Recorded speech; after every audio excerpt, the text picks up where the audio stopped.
Hey everybody, what's going on, all my nanobot zombies out there?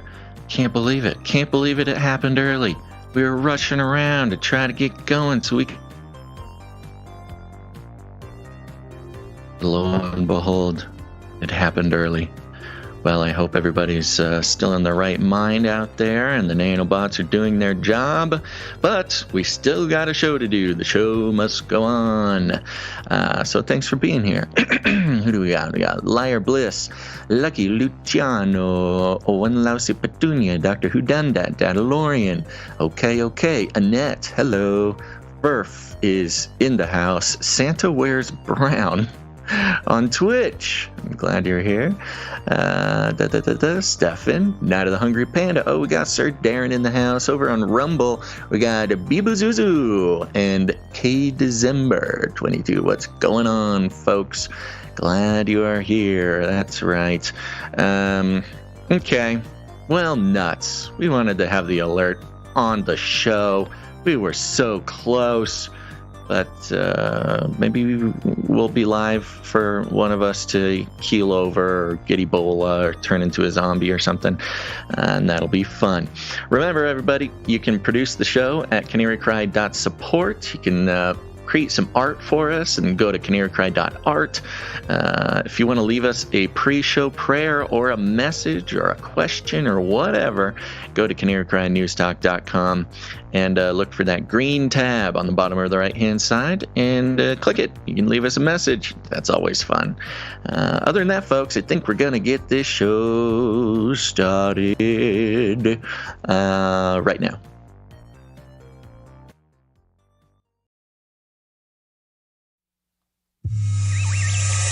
The world is getting crazier. People are acting more and more insane. The end of the world is tomorrow. Tomorrow. There's only one thing to do when the world is falling apart. Listen to Basil and Gonz as they discuss this week's news and events through the lens of Bible prophecy. You are listening to Canary Cry News Talk. You're listening to Canary Cry News Talk. Today is October 4th, 2023. We are live to tape on number 673. And today, alert, the great House HALT. Signing on from Off the Grid, Razzle Dazzle. I'm your best buddy, Basil, and you are not crazy. Good, because we might be zombies. My name is Gonz, director of the Age of Deceit films, your favorite Asian provocateur for Christ, live to tape from California to bring you the best news, which is the gospel message of Jesus Christ, while reporting the egregious with a well-rounded, biblically grounded take on world events. And today's emergent hashtag, trying that out, is hashtag emergency alert system, except we're a few minutes late. I see it on my phone here. I took the screenshot. Nanobots activated. Are we roaming the streets and trying to... We could be zombies. Tear people's heads off. Just for one day.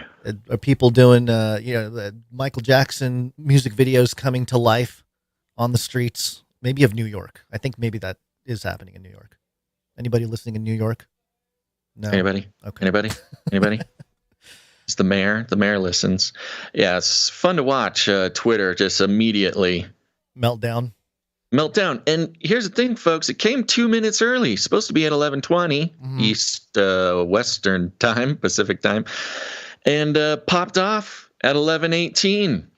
Does their clever antics never cease to amaze me? I don't know if that sentence made sense. Give me a break. It's the nanobots. They're activated. See, here's another thing I don't quite understand is if you go to the kookiest end of what people were expecting to happen, it's really just the vaccinated who would get their nanobots or hydrolipid nanogels busted, and I don't know, there's a couple things. There's the zombies, but then there's the Ebola. Apparently you're supposed to get Ebola now, which interesting how Ebola sort of worms its way into every sort of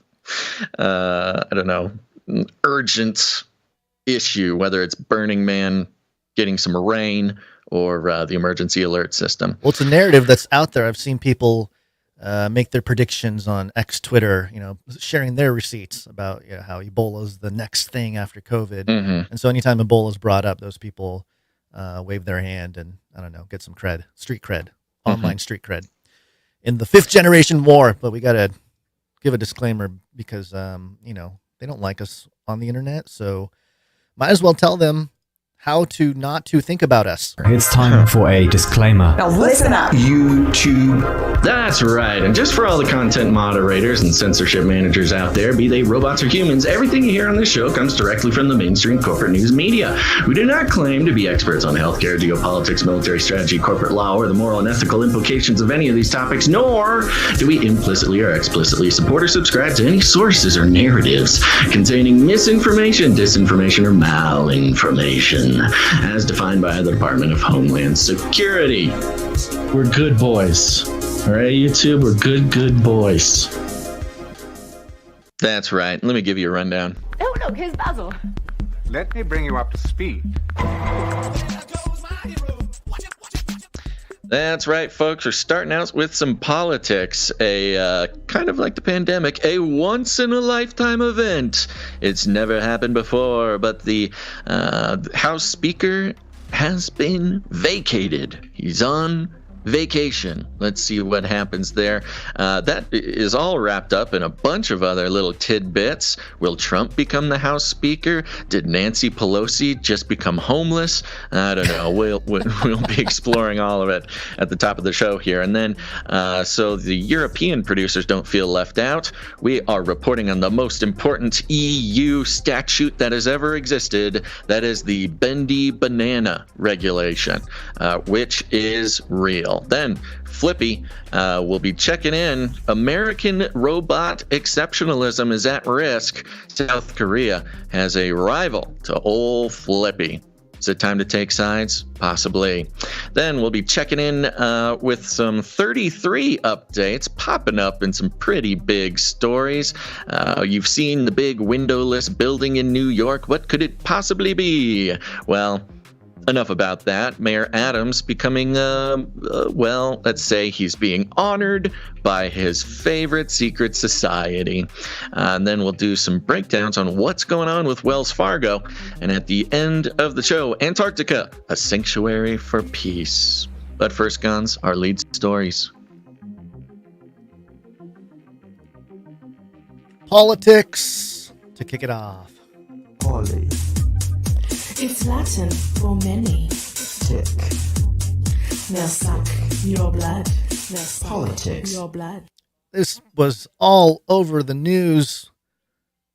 I'm taking an article from Yahoo that mirrored People magazine because I thought it would be an interesting mainstream outlet to report on this story. Kevin McCarthy ousted as House Speaker in unprecedented recall vote. Dun, dun, dun. Yeah, Democrats sided with far-right Republicans on Tuesday. Oh, my goodness. Let the brains explode on Tuesday to strip McCarthy of his post in a historic first for Congress. Kevin McCarthy has been ousted as Speaker of the U.S. House of Representatives following an unprecedented motive to remove him from the nation's third highest post. Poor guy. Yeah, poor guy. Poor guy, man. This was interesting to watch because it kind of snuck up on me over the past couple days. Of course, Matt Gaetz, sort of renegade. Well, I think Matt Gaetz is from Florida. Is that right?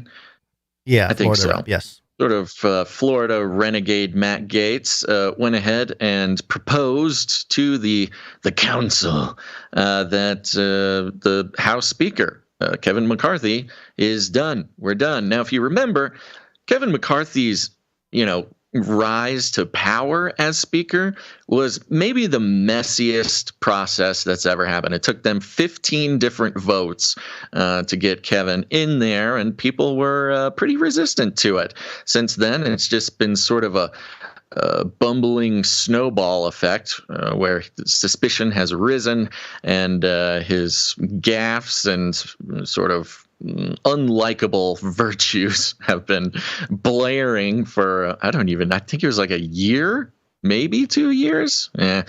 And 9 months. 9 months is how long he's been in. So really? Yeah. 9 months. Yeah, that makes sense.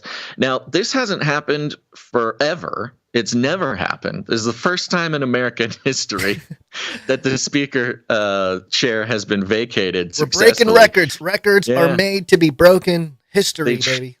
They tried it back in, I think, 1909 or something. There's been a couple more recent ones. As far as I read, like 2015 and 2007-ish, around that time. So a couple more recent ones. That's what I've heard, or that's what I read somewhere. Well, that's not what the history says. But anyways, no matter how many times people have tried it, it's never actually happened. This is the first time in American history that the speaker chair has been successfully vacated. And man, oh man. Now, one thing I love about the way that this went is there's a little something called the Freedom Caucus, who is a group of senators that are kind of, they'd be considered more aligned with Trump. Now, Republicans, 8 Republicans joined all the Democrats in voting to get rid of Kevin. The whole thing was sort of led by the Freedom Caucus. So you have the Trumpers teaming up with the Democrats to get rid of what some people consider a rhino. And it's a little confusing if you're, used to having nice, clean lines separating good from bad and red from blue. It's a circle. It's a circle. They went so far right that they found themselves on the left, and here they are. They're coming together, Basil. This is a unification. That's how it happens. That's how it happens. Now, some interesting things happened in response to this. Now, the guy who is now the sort of temporary speaker, the guy who's going to be there and help facilitate things until there's an official speaker. His name's McHenry, and Politico is reporting McHenry ordered Pelosi to leave her Capitol hideaway office by Wednesday. Let's see here. As one of his first acts as the acting speaker, Representative Patrick McHenry ordered former Speaker Nancy Pelosi to vacate her Capitol hideaway office by Wednesday, according to an email sent to her office viewed by Politico. Quote, here's the quote: "Please vacate the space tomorrow. The room will be rekeyed," wrote a top aide on the Republican-controlled House Administrations Committee. The room was being reassigned by the acting speaker for speaker office use, the email said. So, kind of fun, kicking out of her special office on day one. Interesting little note here. Pelosi, there was rumblings that Pelosi and McCarthy had actually made a deal, that Kevin McCarthy had made a deal with Nancy Pelosi, and she would use her influence to keep him in his office, which is an interesting clue as to the allegedly Republican representatives' sort of loyalties. But whoopsie daisies, Nancy Pelosi was at Dianne Feinstein's funeral in California and could not attend the vote, which I think, of course, is on purpose and is a sort of a beautiful. I expected that there is some sort of elegant betrayal. Nancy Pelosi's like, yeah, let's make a deal. Okay, you give me this first, and then I'll show up on the vote and we'll save you. And then, whoopsies, I was at a funeral. What are you going to say, McCarthy? Bye. Yeah. Good analysis. Good summary of the whole thing. I don't have much to add. I do have the okay, good. The quote except for the most exciting part of the whole thing. And was this the plan the whole time? I don't know. Only the history books will decide. But good old Vice. We got Vice. It's been a while since we've connected with Vice. Now, this story was being carried around all of the outlets, but Vice seemed the most, I don't know. It seemed like this was an opinion that I wanted to hear from good old Vice and not some sort of, respectable mainstream outlet. The headline, yes, Trump could become Speaker of the House. Dun, dun, dun. Trump. We will launch a new age. I am innocent. They're coming after me. They love killing. Interesting. I wonder if this would be a way for him to get out of his legal troubles that is sort of an alternative to becoming president. But let's see what Vice has to say. You want to give it a read? Sure. I did actually have a clip for the McCarthy thing, but we can move on. What is it? Play it. Okay. Well, it's from KTLA 5. It's actually just the report, but there's a signaling thing going on that I think ties in nicely. The office of Speaker of the House of the United States House of Representatives is hereby declared vacant. For the first time in U.S. history, members of Congress have pushed out the Speaker of the House. California Congressman Kevin McCarthy was removed Tuesday afternoon after 8 conservative Republicans sided with Democrats on a motion to vacate, brought by Florida Republican Matt Gaetz. I don't think voting against Kevin McCarthy is chaos. I think $33 trillion in debt is chaos. KTLA political analyst. Yeah, I bring up $33 trillion because chaos, right? This has everything to do with the Kevin McCarthy story. Yeah, that makes sense. Making chaos out of order, some nice Freemasonry, number flashing. It's great. The whole thing, the whole master plan is coming together. And the Chaos Caucus, the 8 Republicans that voted against Kevin McCarthy, their demands were too steep, and their animus toward the speaker was too strong. But I worry for this country. There's a lot of important things that Congress has on its plate that are not going to get handled. A majority of Democrats siding with their ultra-conservative colleagues to oust McCarthy, the vote following fierce debate. I think the speaker has kept his word. So I'm very proud of this speaker. There's nothing selfish about wanting a Speaker of the House who tells the truth. With McCarthy gone, all business must stop until a new speaker is selected. The House will be paralyzed.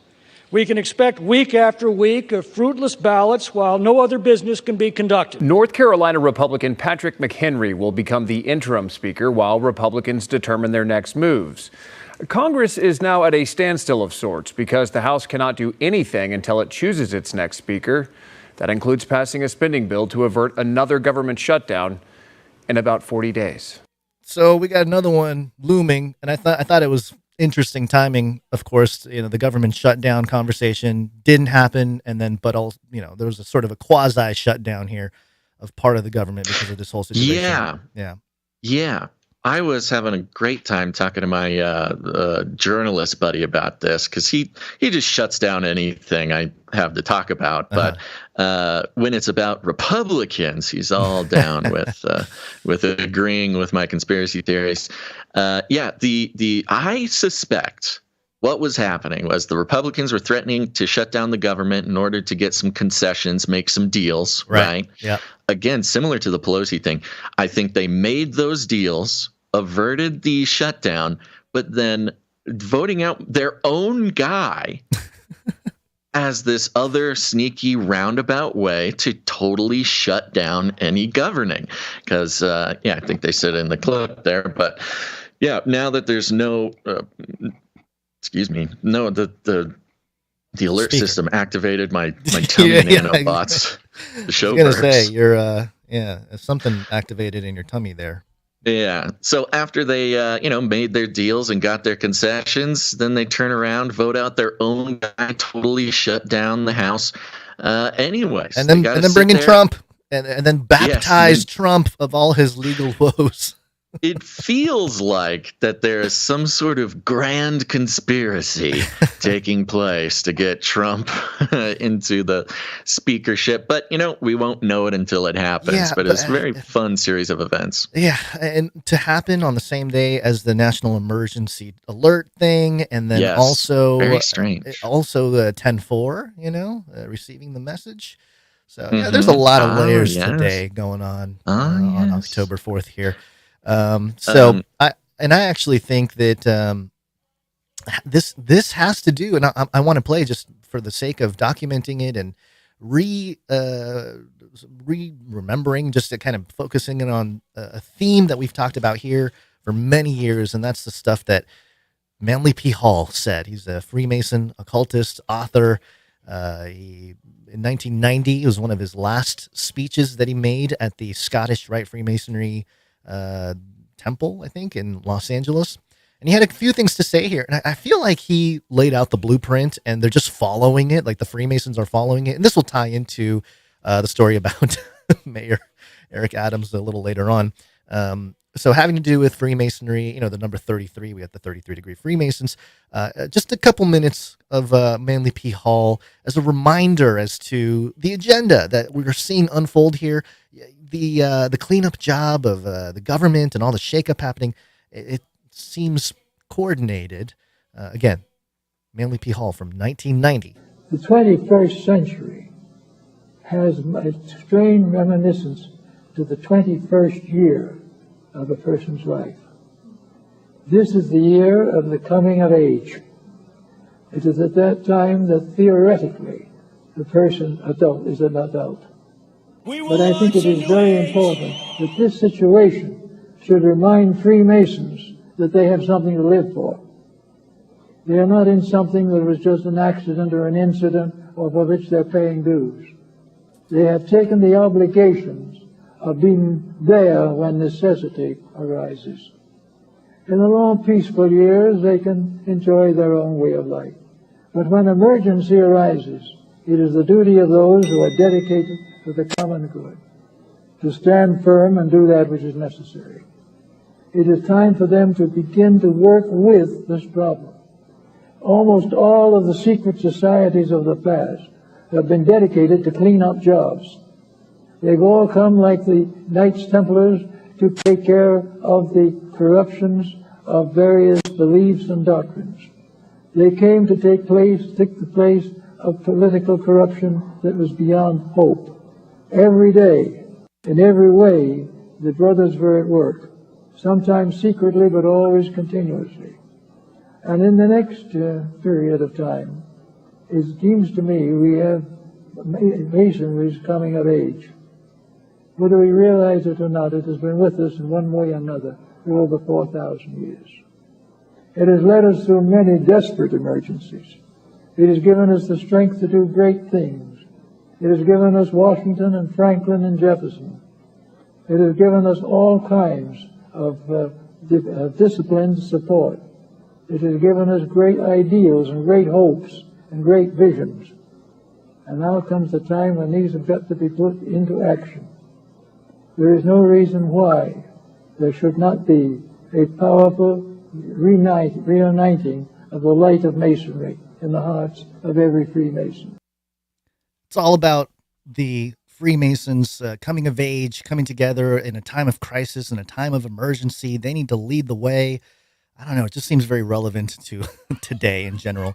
One more minute of Manly P. Hall and we'll move on here. If we do not make this century, our natural resources will be so distorted and diminished that we will be in great difficulty. There may be more wars and rumors of wars, but these can be avoided. There can be and should be what Nostradamus seer pointed out. He said in the closing years of the 20th century, there will be great confusion and sorrow and misery upon the earth, and great wars and troubles.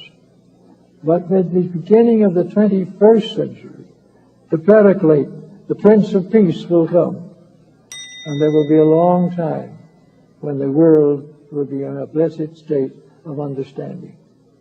And to bring that understanding about, the integrities, the dedications, the beliefs, the hopes and ideals of the secret organizations of the last 5,000 years can be brought together in one definite purpose. There is one definite purpose, as we find God has given America to be free. American freedom is the job of the Freemasons, the ultimate goal. I find that very interesting in the context of MAGA and all the stuff happening today. Mm-hmm. Yeah. So sorry, it's kind of long, but I wanted to play it. That was good. And put things into context with politics and the shakeup and the emergency and the changes and Trump and his grand plan. Yeah. So, I mean, it just keeps getting weirder, man. Like I'm not even freaking out anymore. It's just whatever the most strange version of the near future could be is almost certainly what it will be. I'm pretty convinced of that nowadays. But before we move on, Gons, just a quick little climate change update. Oh, yes. Well, we're in the politics section here.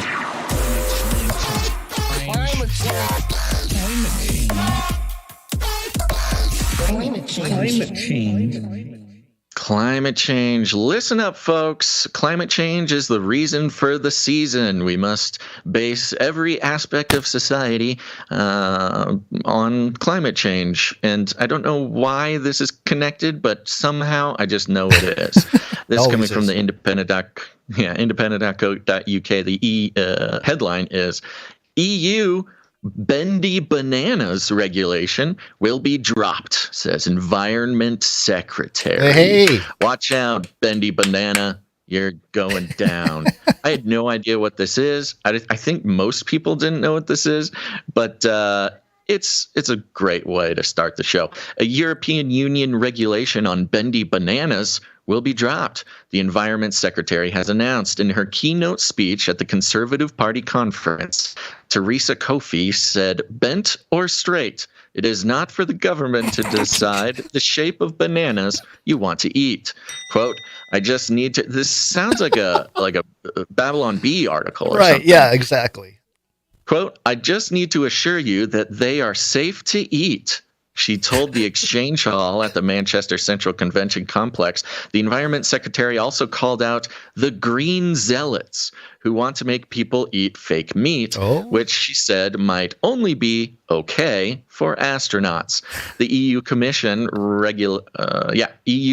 regulation on bendy bananas was going to be removed from the UK statute books at the end of the year. However, in May, the government U-turned and announced it was no longer going to automatically repeal all retained EU law. In the UK, by the end of 2023, the widely parodied rule sets out marketing standards for bananas. Marketing standards. They're regulating the Environment Secretary was going to be regulating marketing standards for bananas across Europe, and says the fruits have to be free from malformation or abnormal curvature. Oh, man. You know what?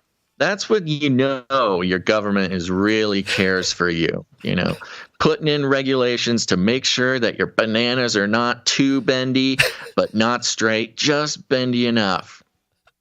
Ms. Coffey said, we are going further to help farmers and rural businesses by making the most of our Brexit freedoms. Freedom from European rules. Freedom to choose what works best for Britain. We have already legislated to allow gene editing so that we can design crops that are fit for the future. Whoa, quote, "My officials are cutting red tape and introducing smarter regulation, and frankly, bent or straight, it's not for the government to decide the shape of bananas you want to eat." Woo! Right there kind of gives away a little bit of the sneaky move here. It is so the Europe, for those who pay attention to food stuff, Europe does have some benefits that the U.S. kind of wishes they had. They have very tight regulations on PFAS, that was milk, chemicals. Stuff in milk. Yeah, they have now. There's of course bad sides to certain regulations they have, but it's you're not even allowed to import American wheat because our wheat is filled with what is it? What's the insecticide? I forget. Not Raid. Roundup. Yeah, Roundup. And all sorts of horrible chemicals that are killing Americans slowly. And Europe said, no, we're not going to do that. We're going to actually let food be food. Until the banana issue, where they're like, no, we don't want any of those crazy American curly bananas. We must regulate the most ridiculous parts of society. Let's do it. So it's kind of a double-edged sword here. But it says right here, the context of not regulating the shape of bananas is sort of related to the deregulation of gene editing for UK produce. So on one hand, they're saying the banana thing is ridiculous. However, we should be able to gene edit food all the time and put the horrible chemicals in. We need to be more like the U.S. So it's not quite it's a curly banana. This issue is what I'm saying. It's not so straightforward. Sure, good job. But what was I going to say? I forget what I was going to say about this because it was. There's. I'm sure the jokes. I haven't seen the memes, but I'm sure there's a lot about the banana republic idea. It almost seems like somebody on the inside was like, "Yeah, we're kind of a banana republic here, so let's kind of focus in on that." But also, we've been talking a lot about fifth generation warfare, and this couldn't even be a thing unless you.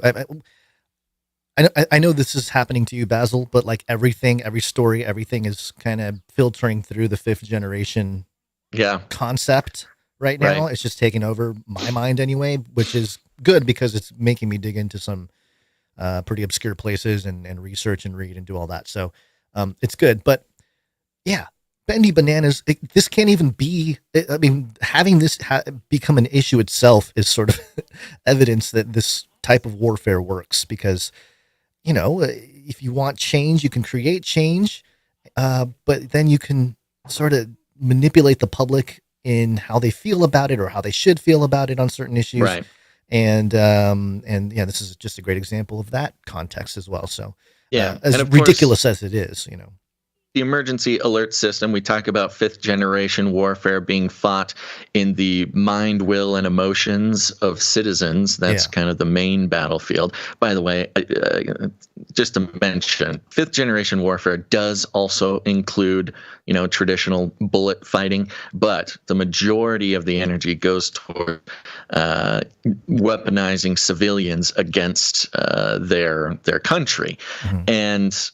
And also fighting for the minds of your own civilians. And the emergency alert system is a great example of being able to, by flipping a switch, affect the emotions of every single person in your country at the same time. Yeah. Now, whether that's done through secret frequencies activating your nanobots and your hydrogels to turn you into some sort of zombie, maybe. But at the very least, everybody getting a loud, screeching, banshee noise coming out of every electronic device at the same time is effective enough to get people's attention, especially when you have something to divert that attention to. So we will be keeping an eye out live for what's going on today. Well, also, just in case there's something going on.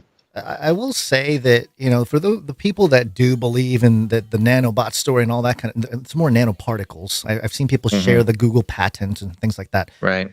The gap between what is manipulated in terms of chemicals in your brain and the actual facilitation of, cellular changes or whatever, or nano changes, the gap is not that big, like at a certain point, the technology to deliver it is effective enough to do what needs to be done. And if it's a change your emotional state, obviously there's a level of change your physical state. And we talk about that with transhumanism and genetic tampering and all that kind of stuff.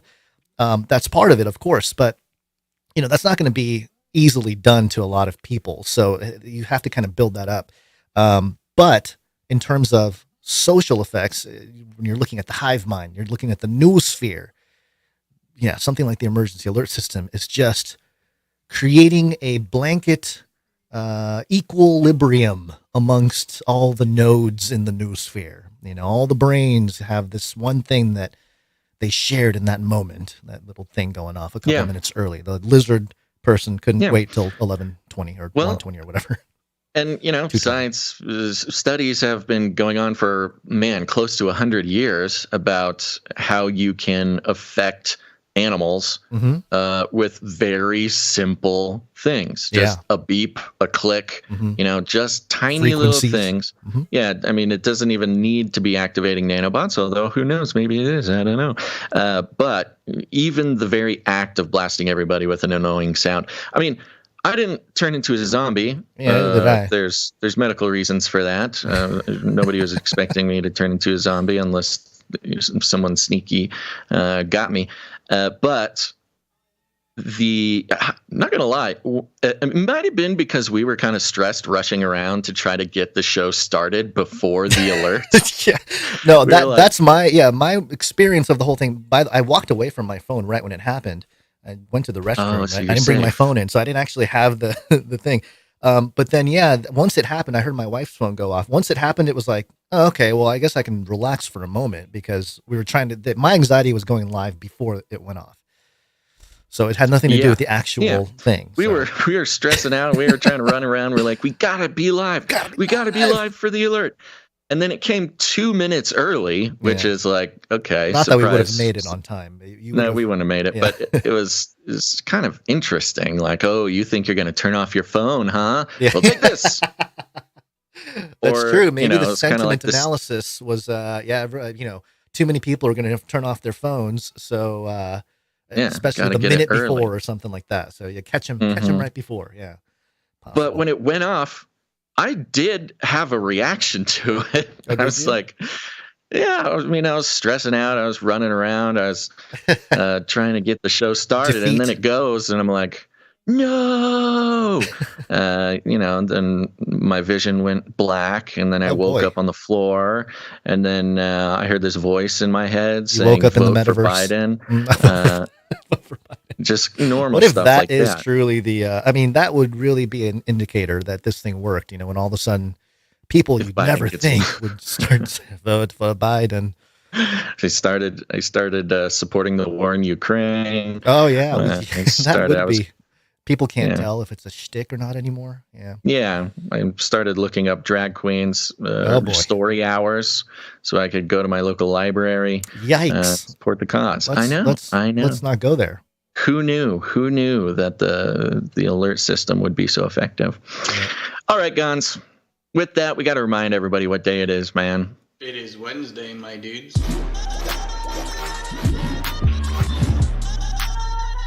Wednesday. Hey guys, know what day it is? It's Wednesday. It's time for the Canary Cry News Talk. Yeehaw! Wednesday, my dudes. It is Wednesday, my dudes. Yep. Ooh, the dogs are going crazy. I mean, I'm surprised Cody didn't, have some sort of reaction to it.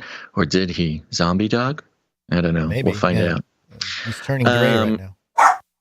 It's Wednesday. We made it. We're just keeping trucking along. Anything happen interesting since Tuesday, whatever, Monday? Monday, Tuesday. It is Wednesday. Monday, Tuesday, yeah, Wednesday. It's all running together now. Just life continuing forward. Oh, you know what I wanted to do? Yeah. And I forgot to do in the before four of the show is I wanted to go bring up the Wired article about the time one. The time travel. Yeah. Do you have that close somewhere? Well, I can probably. Where would that be? Would that be in the archive? Yeah, it would be in archives. I think that made it into the archive. Yeah. Okay, folks. Well, here's the thing. I've been complaining lately about how time literally seems to be moving faster than ever before. Many of you out there have agreed with me, and it's a very strange thing because lots of there's lots of people on the internet and in life who give the one explanation that kind of sounds deep, but really isn't that deep. But they say that it explains it all, and we've even seen news outlets talk about this, and that is when you get older, time seems to go faster because it's less a percentage of your life. Your life is a bell curve. That's why they go over the hill, that kind of thing. Right. Yeah. So, because you've lived so much life, every moment feels like it's faster and faster, which, look, I get it. That's an easy explanation. But I'm not buying it. Gons, I cannot find the archive. I put it under the Flippy of our doc for today. Oh, you got it. So, yeah, there it's it is. showing on Okay. screen. It's Wired.com. Is the physics of time actually changing? Right. Days seem to be rushing ahead in a disturbing blur, or else slowing painfully down. You do seem to be slowing painfully down while reading this. This came out September 27th. And I think that's indicative that, if it's one thing to find an article from like 5 years ago about something that you're feeling now, but for a mainstream article to come out just days, the exact same time when you're complaining about it, it's interesting. It's somebody was experiencing something, or public sentiment being sort of analyzed by big data, AI, Elon Musk, whatever, sentiment research. It's like, oh, holy smokes, everybody's feeling the time speed up. Oh, we better put out an explanation. Time is not to be trusted. This should come as news to no one, Wired says. Yet recent times have left people feeling betrayed that the reliable metronome laying down the beat of their lives has, in a word, gone bonkers. 2 words. Yeah, I think that's the exact word I used. Time sulked and slipped away, or slogged to a stop, rushing ahead or hanging back unaccountably. It no longer came in tidy lumps, clearly clustered in well-defined categories of past, present, and future. Okay, somebody had a thesaurus when they were writing this. Quote, time doesn't make any sense anymore, a Redditor lately lamented. It feels quicker, days, weeks, months, it's going by at 2 times speed. Hundreds agreed and blamed the pandemic. Bingo. Of course. I'm surprised anyone is surprised. Oh, so here we go. Here's the, I'm surprised you're surprised. It's always been this way. The smart guy. I'm surprised anyone is surprised. No one understands time. Time is a notorious trickster, evading the best efforts of scientists to pin it down for thousands of years. Psychologists call it a quagmire. Physicists say it's a mess, hopeless, and ultimate terrorist. The ultimate terrorist, time. A failure of imagination. There's nothing new about time being nuts. Then it goes into like, it's this way. Blur's Day, polycrisis. Blur's I thought Day. it was interesting they would use polycrisis in the article, the word. Yeah. They talk about pandemic-induced time distortion, Blur's Day, polycrisis, permacrisis, which, technically we're still in the permacrisis because the crises never stop. Oh, yeah, they only intensify. They only intensify, right? Then they go into, kind of the science of how they think we perceive time, that there's no clock in our head. It's like all of our brains all pitching in to figure out how time should feel. It says philosophers have long told us that time is an illusion. That's what I'm talking about. Modern physicists agree. That doesn't add much insight. Illusions are stories the brain creates to make sense of confusing information. I think it's interesting calling illusions your fault. It's like victim blaming people who are come in contact with illusions. The chaos out there and within. This describes nearly everything we think we know. Without time, there's no way of making a narrative. There's no way of making a universe. And then it kind of goes into more and more of it.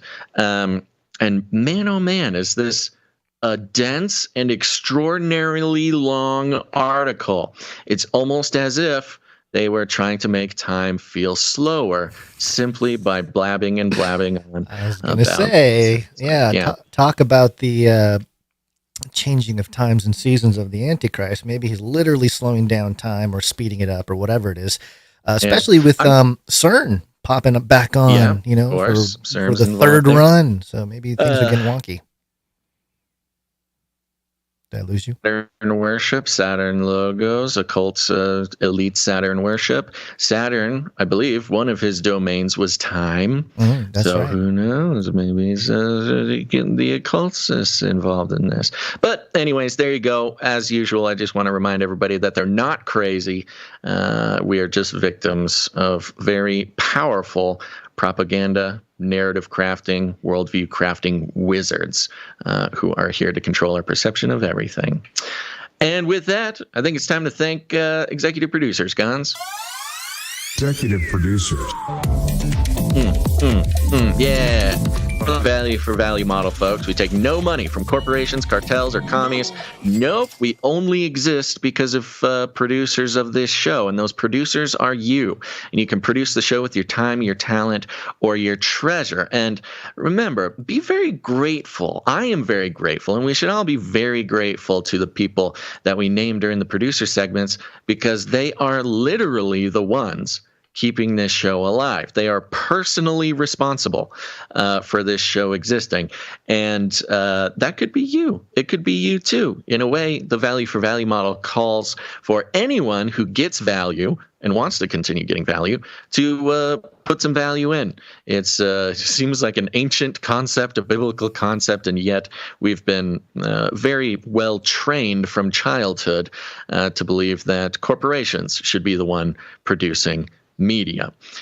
So I just put it out there again. If you've been receiving value from us, maybe it's just, listening to a couple episodes, or maybe you've been listening for years. Consider the value that this show has brought to your life and how much value it can bring in the future. And get involved. Get involved in one way or another. Again, your time, your talent, or your treasure. We've got some executive producers, and they're the ones who come in with $100 or more for any individual episode, and so we like to give them the props here at the tops. Ready? Sounds good. Starting out with executive producer. Oh, here he is, the man, the myth, the legend, executive producer, Sir Alex Protocol, V2, Knight of the Berean Protocol. He must be. It's happening. On an executive streak. Yes. 14 episode executive producer streak. Wow, he's one away from being an executive rocket man. That is crazy. Executive rocket man. He is on the frontier of executive streaking. Nobody has ever made it to executive rocket man. Man, oh man, he's brave. He's a brave, courageous pioneer. He comes in with $100 and 33 cents. Thank you. And in total, a 218 episode streak. Man, oh man. Oh, 218. Oh, yeah. Streakalicious. God bless you, Sir Alex Protocol, V2, Knight of the Berean Protocol. Next up. Oh, he's good. Oh, yeah. No notes. I thought there was Where'd a you note. find this? Thank you, Alex Protocol, V2, Knight of the Berean Protocol. That's right. And today we've got another executive producer, someone we haven't heard from in a while. This is executive producer Lotta. Lotta. Uh-huh. Thank you, Lotta. And Lotta comes in with a very powerful $333 and 33 cents. Wow. Holy smokes.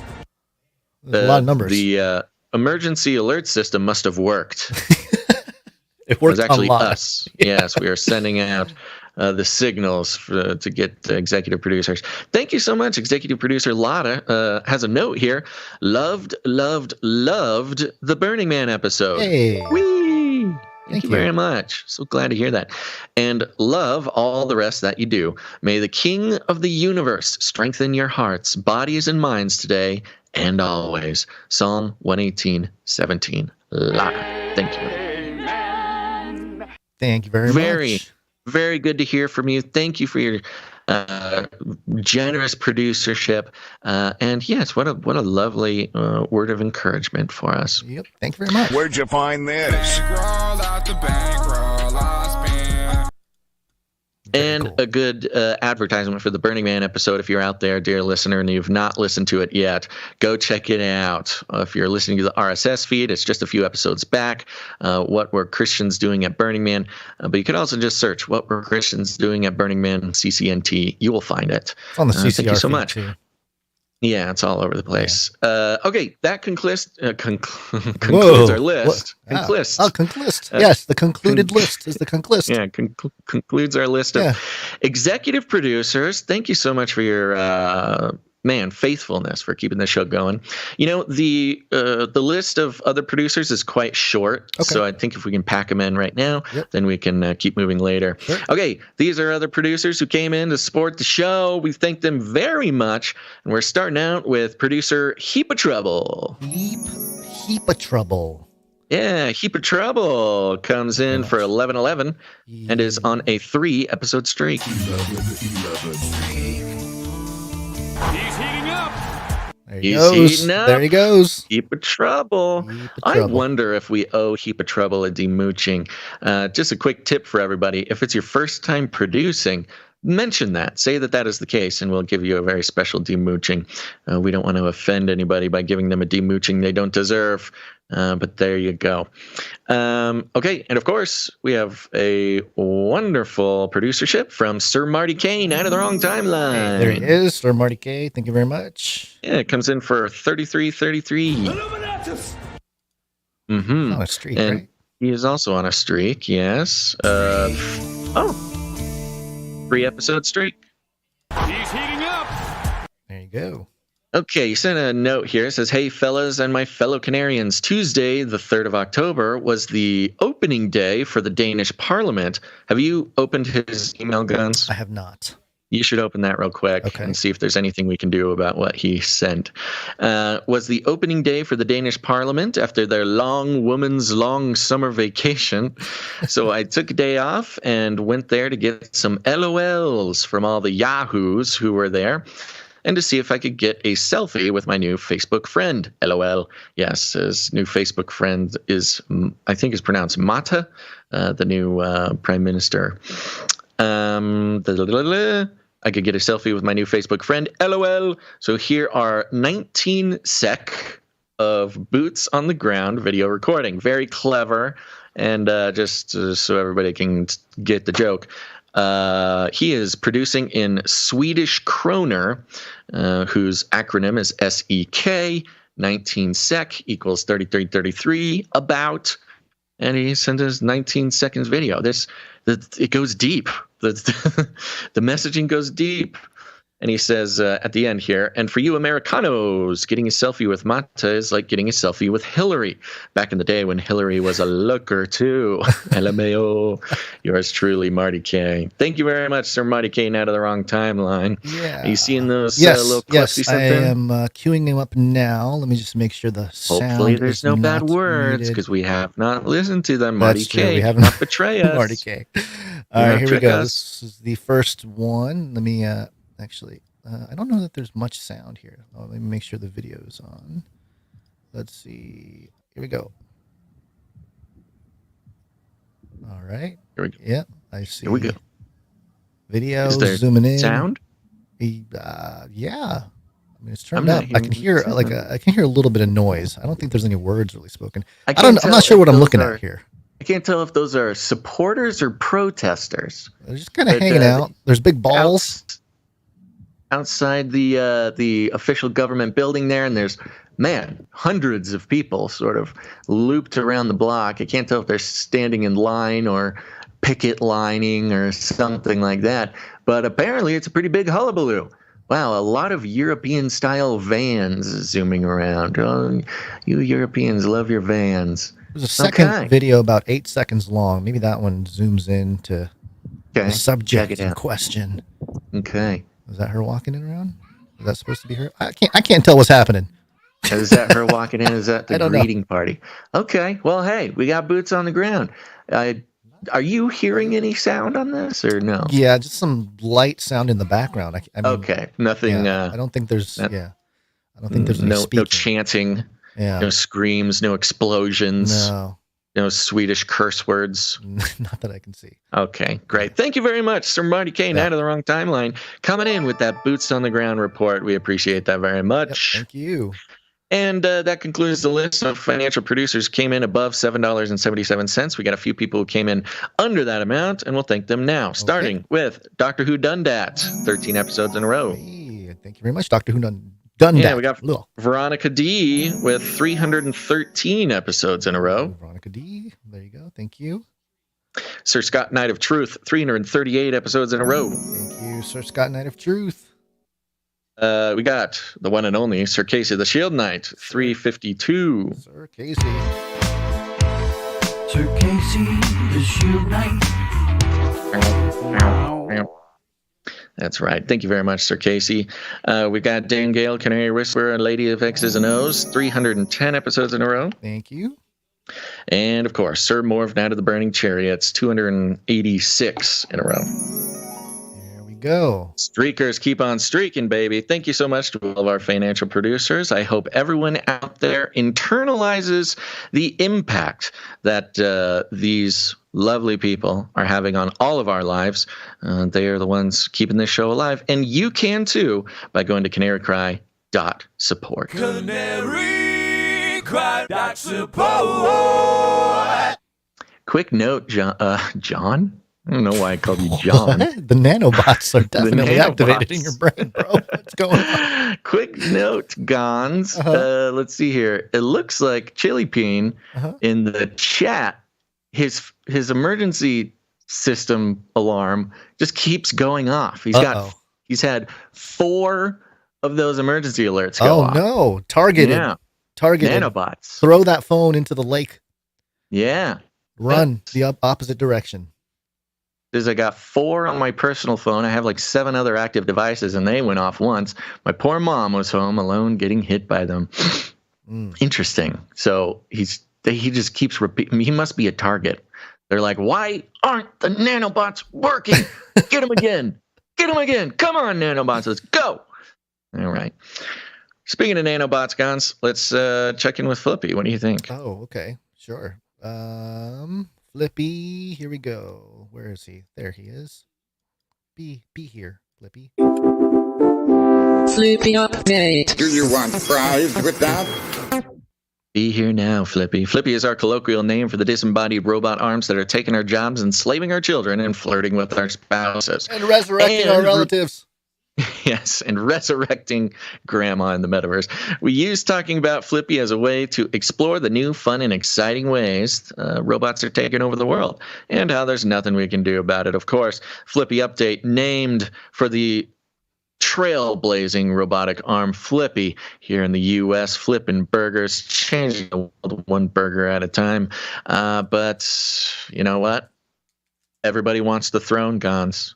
When you're on the top, everybody comes for that crown. This is coming from RetailWire.com. The headline, a South Korean robot has mastered fried chicken. Uh-oh. Wow. An article on LinkedIn shares how, there's sources in an article on LinkedIn. Quote, technological advancements in robots and artificial intelligence are revolutionizing the way businesses operate. This year marks a crucial time for the transformation of the retail industry, quote, with various cutting-edge robotic solutions being adopted by retailers worldwide. Retail robots are more than just tools for pre-programmed chat responses and automated inventory management. They're starting to become much more common in stores, and they can benefit customers, employees, and businesses alike. Benefit.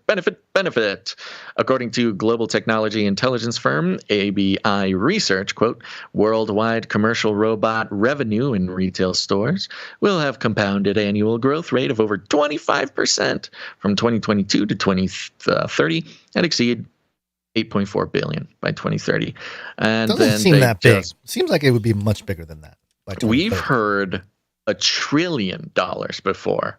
People have said $1 trillion by 2030, but maybe they're scaling that down just a little bit.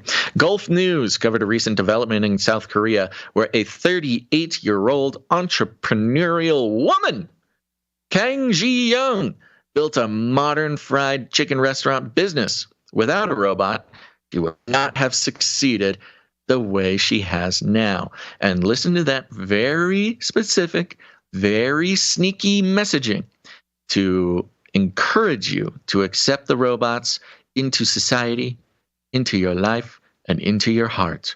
This woman who would not have been able to start a business, a fried chicken business, if it weren't for the paragon of feminism, the fried chicken robot.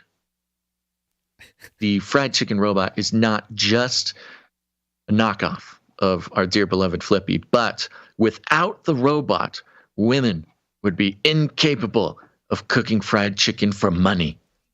in her South Korean restaurant. The, quote, robot meticulously handles the frying process, from immersing chicken in oil, flipping it over for even cooking, and retrieving it at a perfect level of crispiness. Thanks to a robotic arm and hand, the restaurant's fried chicken is made more efficiently, and the result also equates to better taste. This is something that we don't hear very often, is that the robot makes better tasting food. Not just faster, more efficient, cheaper food, but actually, it's no longer that human touch that makes good cooking. Now it's the robot touch. If you want to eat good food, that's what you need. I mean, humans are responsible for making such horrible food during history. I kind of get it. I kind of agree that if we could just get a sort of godlike machine who is smarter, faster, better, and stronger than us to feed us our mealy paste every day, then we'll be able to just live in our virtual reality pods and enjoy our one human life the way it was meant to be enjoyed online. Normally, quote, Korean fried chicken is brined and double fried, which gives it its texture, crispy exterior, but the process, more elaborate than what is typically used by U.S. fast food chains, creates additional labor and requires extended worker proximity to hot oil. Oh, the horror. By using a robot, not only are human safety issues mitigated, but output is drastically increased. Mechanical arm is able to fry 100 chickens. 100 chickens. In just 2 hours. No! 100 whole chickens? That tastes better? Oh, the no. chicken We're done. population is going to get decimated by this rampaging chicken frying robot. No wonder they want us to 3D print meat. We're going to run out of real meat. The robots are frying these chickens as an unsustainable rate. 100 fried chickens in 2 hours, which normally would take multiple deep fryers and at least 5 people to accomplish. The flavor profile of the chicken is improved as well, since the robot arm can stay right beside the hot oil until it's time to flip the chicken. As a result, the robot is able to achieve perfect crispiness, and it accurately monitors oil temperature and oxidation levels to ensure consistent taste and superior hygiene. Yeah, you don't want those grubby human hands all over your fried chicken. Fried chicken is immensely popular and a cultural staple in South Korea. Currently, Kang owns 15 made chicken restaurants. 15 robot made. Okay, so is it each robot can make 100 fried chicken, or is it like the collective restaurant is doing 100? I think each one robot can make 100 chickens. Okay, I did some math. 2 hours. I did some math. Robots don't need rest. They don't need sleep. So they're 24/7, correct? So if we do some math, these robot arms can deep fry 438,000 chicken per year. Oh, that's too many. That's too. I mean, that's one machine. So chicken farmers around the world are having to murder their flocks because of, well, who knows why. Well, yeah, get 100 of those, and you're up to 43 million deep fried chicken a year. So I mean, maybe this half a billion robot frying chicken army is a better solution to having to kill all the chickens. That's what it's for. Hey, is your flock at risk of avian flu? Let my army of robots slaughter your chickens and serve them up. Well, that's that could be the next play. The whole eco movement, the green movement, it didn't work great, right? The artificial meat didn't work. You guys want your meat? We'll give you the meat. We'll have robots be serving all the cows, all the chickens. And you guys will run out, you greedy pigs. That's probably what they're thinking. I mean, that's actually not the worst take on it because, people aren't going to stop eating meat. They figured that out. They don't want to eat bugs. They don't want to eat hydrolyzed industrial seed oils in the shape of meat. Right. And so the solution is to feed them all the meat, so there's no more meat. Which, lines up with what we've seen in Ireland, where they're having to kill their cattle, all over the world. They're disassembling the sort of meat industry. And I think these robots, they're sneaking in, they're pretending to be helpful, but really it's all a master plan to kill all the animals to save the environment. So South Koreans, man, this is cultural appropriation, not just at the robot level, but, just the South Korean level. Just real brief history on fried chicken. Started in the Western Africa, and obviously through the slave trade got brought to America. And the Scottish actually liked their chickens fried. I didn't know that. So it was the Africans and the Scottish. Interesting. That likely converged in the American South to create the fried chicken culture we have today. So a little interesting history. Now, Flippy is just, you guys like a fried chicken? Here's 500,000 fried chicken. Have all the fried chicken. Eat your chicken, little piggies. Chicken. Yeah, exactly. We'll see if there's any chicken left for your descendants. Mm-hmm. Okay. Well, there's your Flippy update for the date, folks. Sounds good. And we're actually, robots will pop up again in our next story here. But we're going to move into some series of things. First off, we have, it's a 33 update. 33 is the number of completion of the Great War. It's being watched. Did you ever have the feeling that you were being watched? And of course, it's about robots. I'm for the robots. We'll get there. But this is from dailymail.co.uk. Exclusive. I worked construction on New York City's mysterious windowless building. Here's what I saw. I know there's some conspiracy podcasts talking about this building recently. And of course, it got picked up and more people. It's been making the rounds. Been making the rounds lately. Interestingly, this was published on October 1st at 9:33 Eastern Standard Time. And here's what it says. Nestled in the heart of Lower Manhattan, the mysterious 33 Thomas Street, commonly known as the Windowless Building, has remained shrouded in secrecy for decades. This formidable skyscraper, devoid of windows and rising 500 feet into the skyline, has puzzled New Yorkers and intrigued passersby since its completion in 1974. Often regarded as one of the city's oddest buildings, its true purpose has long been a subject of intrigue and speculation. One man, who chose to remain anonymous for safety reasons, worked as a steam fitter, someone responsible for installing wiring and piping carrying liquids and gases under high pressure in the building with his son back in the early 2000s. His son told the dailymail.com, his father and crew were strictly forbidden to enter certain rooms in the building. There were off-limit areas of the building that were restricted for all visitors. No one was allowed to enter.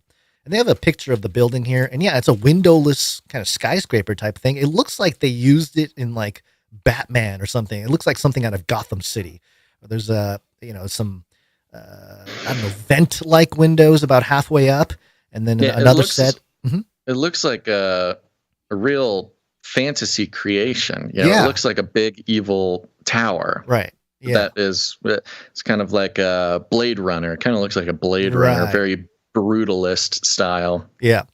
There were rooms we couldn't get into. They specifically told us not to enter, and we couldn't ask what's inside or why we can't go in, he said. The crew ultimately ended up having to install wires around the room, an unprecedented move in the field of steam fitting. Additionally, the crew once found what appeared to be confidential papers in a filing cabinet in the basement of the building. The classified information was regarding what to do with machines in case of a radiation attack. Since being built, the windowless building functioned as AT&T's long-distance telephone exchange until 1999, when the company moved elsewhere. Today, the windowless skyscraper is still sometimes used for its original purpose of telephone switching by some local exchange carriers. Other areas of the building are reportedly used as a high-security data center. It's now more commonly known as 33 Thomas Street, rather than the AT&T building or the Long Lines building. Constructed under a cloak of secrecy, 33 Thomas Street was designed to withstand an atomic blast, according to an exclusive report about the building by The Intercept in 2016. Its 29 floors, including 3 basement levels, house enough supplies to sustain 1,500 people for 2 weeks during a catastrophe, The Intercept reported. So, And then, they go on and they talk about the building and so forth. But, it's just interesting to think why these types of things are being discussed now. Daily Mail, not the most mainstream out there, but definitely, similar to The Sun or Express.uk. They kind of carry things before they become ultra mainstream in the United States. So, to talk about it, to signal the number 33, and not just to signal it through the building, but, through the reporting of it. Very interesting. Now, the article goes on to talk about how The Intercept, what they found was, that the building housed basically, well, I'll read this here. Top secret NSA memos indicate that the agency has tapped into these calls from within 33 Thomas Street, being the some of the calls of various people. This suggests that the skyscraper is a core location for a controversial NSA surveillance program targeting the communications of the United Nations, the International Monetary Fund, the World Bank, and at least 38 countries, including close U.S. allies like Germany, Japan, and France. While AT&T's cooperation with the NSA in surveillance has been known, the Snowden documents shed new light on the role of specific facilities at the time. They revealed how the NSA has integrated its equipment into AT&T's network in New York City, yada, yada, stuff that we kind of knew about. Elizabeth Goitain, co-director of the Liberty and National Security Program at the Brennan Center for Justice, stated, quote, "This is yet more proof that our communications service providers has become, whether willingly or unwillingly, an arm of the surveillance state," end quote. Yeah, buddy. Ooh, we got a baby alert. We got a baby alert. We got a baby alert. But, alert. Yeah, and again, it's sort of the public awareness aspect of this that I want to shed light on or comment on, because New York being a focus point on other things going on, and we haven't talked a whole lot about the immigration issue, but that's one thing. It's very entertaining. The infrastructure falling apart, and we'll get to a quote from Bill Clinton about that issue. But before we do, real quick, speaking of 33 and Freemasons and all that stuff, New York Post here, Mayor Adams named Master Mason in secret Freemason ceremony at Gracie Mansion. So nice. Mayor Eric Adams and City Police Commissioner Edward Caban were inducted Master Masons in a secret ceremony that the New York Post is publishing about at Gracie Mansion Saturday that was left off Hisner's public schedule. Aha. The Prince Hall Masonic Temple, also known. Whistleblower? Maybe, yeah. The Prince Hall Masonic Temple, also known as African American Freemasonry, posted the photos of the event on its Facebook page over the weekend and celebrated Adams's ascension. And it has gotta celebrate the ascension. Gotta celebrate the ascension. It's the little moments in life we need to remember to celebrate. That's the secret. Here's a quote. "Brothers and sisters, today we held an occasional Grand Lodge with the Grand Line officers and brothers for the first time in history at Gracie Mansion. NYPD Chief of Department Jeffrey Madry was also raised as a Master Mason during the ceremony." A lot of people in the NYPD, they're getting raised, getting ascended. Mm-hmm. There's a whole photo there. They got their aprons on. They got the garb, the whole deal. So yeah, super secret. Super secret.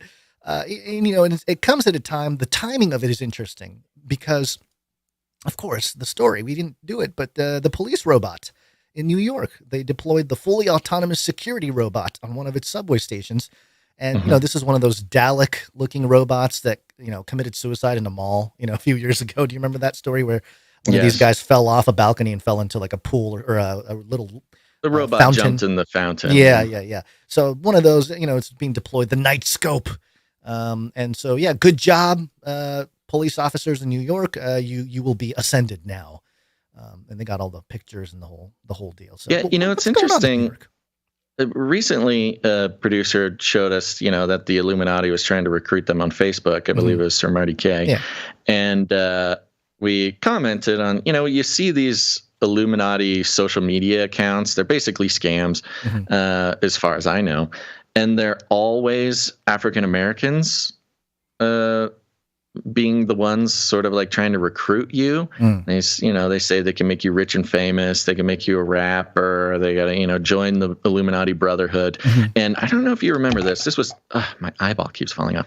But a few years back, there was an an event where a group of African American boomers were going around claiming to be, master wizards of the Illuminati, and they would say that they are a law enforcement branch above. Yeah, they were like police. Militant, They right? were going around with their guns and doing a whole demonstration. Well, the one I'm referring to was just a few of them, and they had made fake badges that looked like police badges, and they were, recruiting people. That the guy wore like a purple suit with his Masonic gold chain, and they were like running around town scamming people. Remember this? And like trying to gain access and influence with police and other officials, and until finally somebody was like, "What? No, what are you talking about?" And arrested them. Yeah, I have this here from said, the LA you can't Times. arrest us. We're the Illuminati. This is the LA Times from 2015. Fake Masonic police aim to improve relations with black community, lawyer says. There it is. Yeah.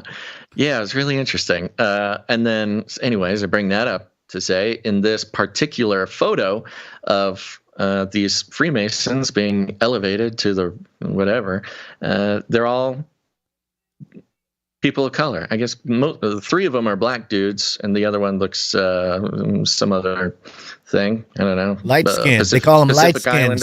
He's light skinned, right? I don't know. Very interesting. And then you look at the wide shot. Yeah, with all of them of the whole gang.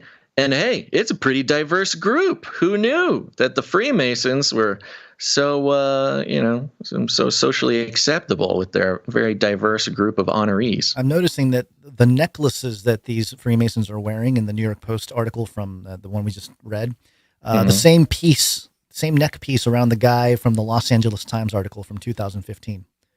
Similar, look to it. So yeah, very blingy. Very interesting. Yeah. So but there you go, Eric Adams, the man. I've been seeing some clips of this guy recently about the immigrant thing. Oh yeah, and it's there's a lot of Schadenfreude, of course, with conservatives and especially Texans, because he's like, "This is crazy. We're getting way too many immigrants. This is unfair. I can't believe it. Yeah. We're a sanctuary city. We can't handle all this stuff. I mean, you're safe, but we can't do anything. We can't help you." And then actually, Greg Abbott took a trip to New York City because all these immigrants are coming from Greg Abbott. They come over the over the border. I think it's a small percentage, but yes. Well, no, because they're coming over the border into Texas, and Abbott is sending him to them. Right, but it was only like, from what I understand, it was only about like I forget the exact number, but it was somewhere between 20 and 30% of the immigrants that are going into New York came from Texas. So it's not like all of them. The number was 140,000 or something had made it to New York from Texas. But the point being that, if you're talking about, remember all the hullabaloo about replacement theory? This happened a couple of years ago. Replacement theory, so racist, that the leaders, want to bring in immigrants to replace Americans specifically, so they will do cheap labor and grow the economy and stuff. And, you were called a racist if you said the words replacement theory. You're marching on Charlottesville. You're burning crosses if you mention replacement theory. Simply that, immigrants are being brought in on purpose to provide sort of a slave class, basically. It's a kind of a modern day slave class of undocumented people, so they're easy to control, and they'll vote the way you want them to vote, and they'll, in Hillary Clinton's famous words, "Who's going to clean our toilets if we don't let immigrants in?" Okay, Hillary, weird thing to say. But there's a lot of speculation that the border governors, Abbott and New Mexico and Arizona, I don't remember their names, are actually part of the plan, which is to not just let immigrants into America and keeping them in, impoverished border towns or whatever, but to actually spread them out, ship them to the big cities, because that's where we need cheap labor. It's done politically under the guise of like a basically political prank that Abbott is pulling, and everybody is mad about it and stuff like that. Yeah, but really, I mean, it's part of the plan. You can't just focus your entire new workforce that'll work for pennies on the dollar in Texas. You got to spread the wealth. In fact, I forget who it was, but there was somebody commenting. There was a politician comment. I think it was Eric Adams. Look this up. I believe it was Eric Adams, Mayor Eric Adams of New York, who literally said the words like, "We have all these immigrants. There's too many immigrants. We need to share the wealth." Like, just straight up saying, like, yeah, these immigrants are, considered assets to the country. We need them to do all of our low-paying work, and we want to ship them to other places so they can share the wealth. It'll be great. Can't find anything on share the wealth specifically, but I did find this New York Times article from September 7th, so maybe a month ago. Maybe there's been more since, but in this article anyway, it's New York Times, remember, it's not, some right-wing outlet, but this one mentions how of the 100,000 immigrants that showed up in Texas, I think it was, where was it? 20-something thousand? Where was it? 13,000 were sent from buses from Texas. This is according to the New York Times last month. So, yeah. Again, it doesn't matter really. I'm just saying that even the New York Times, or according to the New York Times, only about 10.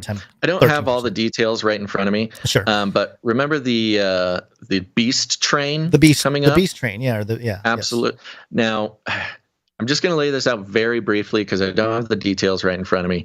But I was just reading how basically the U.S. created a violence crisis in Ecuador, where murders went from like 200 a year to like 3,000 a year, all because of drug cartels, which of course we know the CIA has been involved with in the past. But it's created a problem in Ecuador where nobody is safe. And that's where they go to the border of Mexico or whatever. They get on the Beast train. And that Beast train actually connects with a story we covered a while back about the rail companies in the U.S. sort of participating in chicanery. And in this case, looks like purposefully creating this Beast train to bring up gajillions of migrants straight from southern Mexico border up to our border, and they just walk right in, get shipped throughout the country. We're all complaining about fertility issues. Americans aren't the birth rate is too low, so we need to replace the missing birth rate with these low wage workers. I mean, it's all connected. It's very strange. Well, yeah, I found a thing about Eric Adam earlier saying how the immigrants that we have too many. It's going to destroy New York. That kind of And I've noticed that. I've noticed the talking points doing a little switcheroo from the right left a lot recently when things go down. It's kind of an interesting play on how to confuse and create chaos and get everyone to get off their chairs in the musical chairs process. Yeah, when the sanctuary cities are actually hit with the reality of what it means. Right. Yeah, their whole narrative changes. On that point, on everything you talked about here, this is foxnews.com.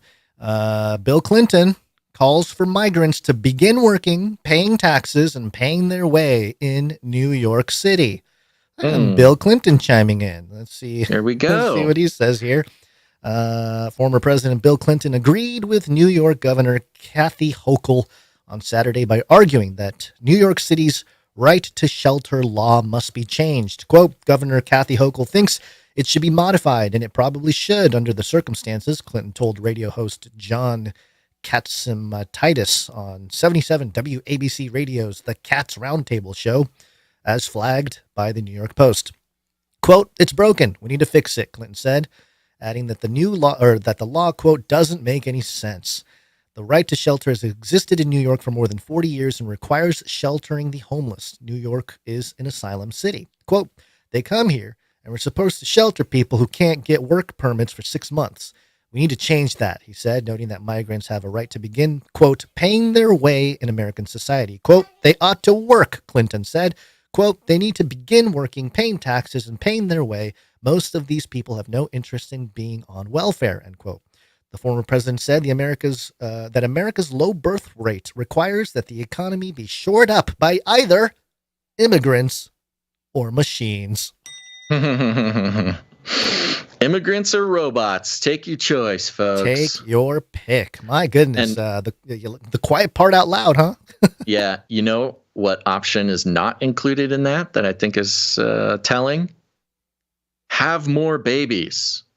They're that's Elon's line. Americans have more babies. That would solve this immigration and robot crisis. No, that's not even presented as an option. It's not even presented as relevant data in the whole thing. Well, maybe they want people to have more babies with the immigrants, and that way you really confuse. You really, break down the barriers there. Yeah. Yeah. Well, they ain't afraid to have babies, so. Well, the other part of it, win-win. if we're thinking about, and you're missing an eye, so you've gone total Illuminati over there, just I know, all-seeing eye. I don't have my tape to put it back on. The one thing, if you think about a psyop, if you think about fifth generation warfare in the context of all of this, mobilizing certain people to do things, and having babies is one of them. I've always said, like, having babies is fighting the New World Order, because they want to depopulate. But when would it be beneficial for the elite, for people to start having babies? And it's when the identification systems are upgraded, right? You go to the 2030 agenda, goal number 16. It outlines all of it, birth registration for every child born, stuff like that. Once they got the digital IDs ready to go, I don't think they mind people having babies because, just more batteries for the future machines to feed off of, right? Like Matrix. Yeah, so sure. Yeah, I think it's interesting how both things can be happening. The depopulation and the, push the population growth, but doing so for the evil ends, which obviously we know here that it's all going to end in the glory of God. But one thing, I see you trying to fix your face. That's really funny. Yeah. I got it. One thing that is also up for change and all kinds of stuff is the banks. Money. Where's my money jingle? Can you do the money jingle? Can you mouth the money jingle? Money. Money printer go burr. All right, so I got a couple things here. Specifically, Wells Fargo. If you have a Wells Fargo account, just heads up. This is just a consistent hurricane of scandal. Yeah, very interesting. It's all kind of coming to a head here.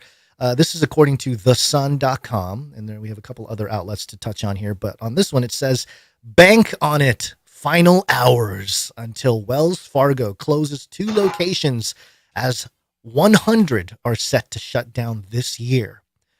This makes it sound like, oh my gosh, 100 branches are shutting down. Really, the big takeaway here is we're going digital. That's the big thing. The Wells Fargo is going digital. And so, okay, great. That means, more surveillance, more CBDC, whatever it may be. So, okay, fine. But Wells Fargo operates over 7,000 locations. More than 1,100 bank branches closed this year.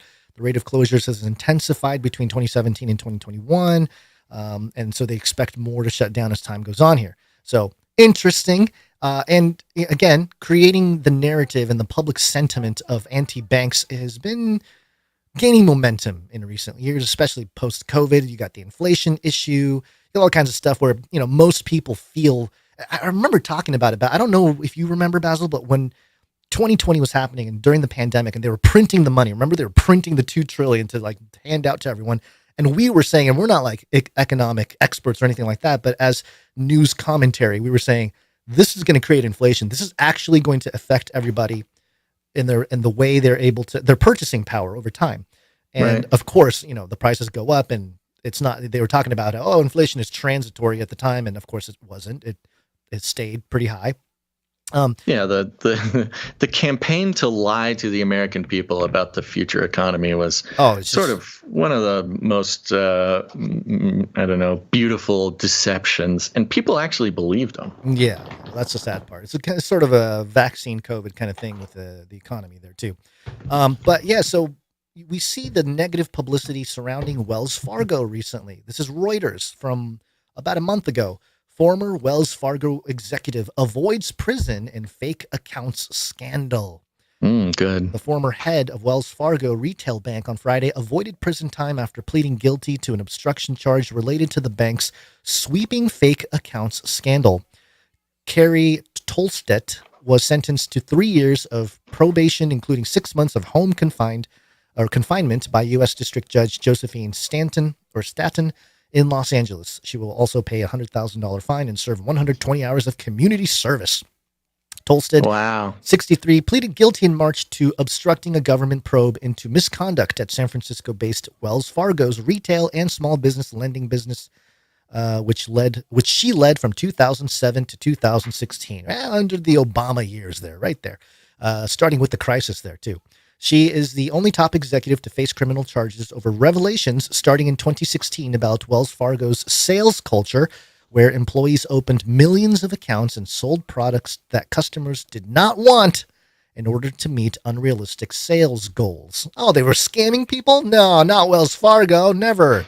Yeah, doing it for a decade. And it's doing crazy. it for a decade, and she's getting thrown under the bus for it. But really, it's not. I mean, okay, do some community service, pay a fine that she can afford. And sure, great. Yeah, get people more mad about the whole banking situation. And then the New York Post, this is published yesterday, October 3rd, anguished family of Wells Fargo employee who leaped to his death, fumes at bank, no accountability. So apparently, 46-year-old Wells Fargo employee leaped to his death from a 14th floor office in January. And his name was Greg Beckett, a resident of Bridgeport, New Jersey. He died by suicide. And the family held a memorial, and they were upset because Wells Fargo didn't send any executives. And I have some quotes here. Quote, he had personal accountability to that place, and that place had no accountability to him. David Beckett told the journalist, he's a brother, I believe. A Wells Fargo spokesperson told the Post, quote, we're deeply saddened by the loss of our colleague. Greg was a valued member of our team, a spokesperson for Wells Fargo told the Post. And then let's see, where's that part? Oh, here we go. At Wells Fargo. No, I'm sorry. Hang on. I thought I had it highlighted here. The night of his death, Greg Beckett told Maraca, was his girlfriend, I believe, via text to eat dinner without him since he was working late. Quote, I was told not to leave if possible. That same night, Greg Beckett was expected at his parents' home to pick up his dog. When he didn't show up, his family grew worried. Oh, this is like the end of it. Shoot, I think I missed it. Basically, there was a part here that talked about how the person who was calling to clear sort of his final paycheck and everything else didn't know, from Wells Fargo, didn't know that he had committed suicide, and actually hung up on the brother as soon as he told them what had happened to him. So, yeah, it's sort of the mismanagement of a long time, right? Some reports had him as an executive. So probably a high-end type of guy committing suicide. He was under a lot of stress. Who knows what the exact circumstances were? But again, what is it doing to shape public perception about traditional banking like Wells Fargo? It's no good. It's no good. It's falling apart. I'm sorry. I just came back to you and saw your handiwork on your eyes. You're looking a little droopy, man. Your eyes are a little droopy. Yeah. I think you're microdosing on something over there. It's the nanobots, the alert. It's activating. It's starting to kick in. Oh, good stuff. So there you go. Any thoughts on Wells Fargo? And by the way, I think this whole thing is just creating the atmosphere for the crypto shift over. I feel like that will take place. And once that happens, we're going to have the two rails. We're going to have the sovereign rail and then the establishment rail on blockchains. So that'll be fun. Well, that's kind of the thing here. I mean, it's part of just the next step in sort of delegitimizing banking so that people will be so fed up with these private banks that they would prefer the government to be their bankers with CBDCs, your Fed wallet. Why trust your money to businessmen and bankers? Why not let the government do it? It's automatic. It's in your, it's 100% insured. It's the government, so they don't want to steal from you. They're just facilitating, the economy or whatever. Yeah.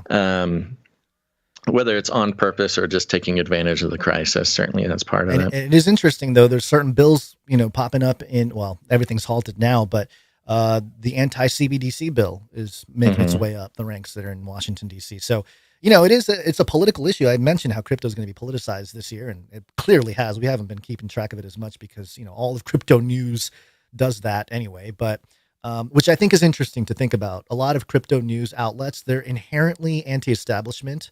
There aren't really like that many people that are, we're super pro-establishment, New World Order, and talking crypto and getting popular. So kind of an interesting shift in the world at large. So there you go. All right. Sorry. Anything else there you wanted to say about it? Nope. I'm ready to go. Okay. Let's thank some more producers, this time coming in with their talent. Value for value. We take no money from corporations, commies, or cartels.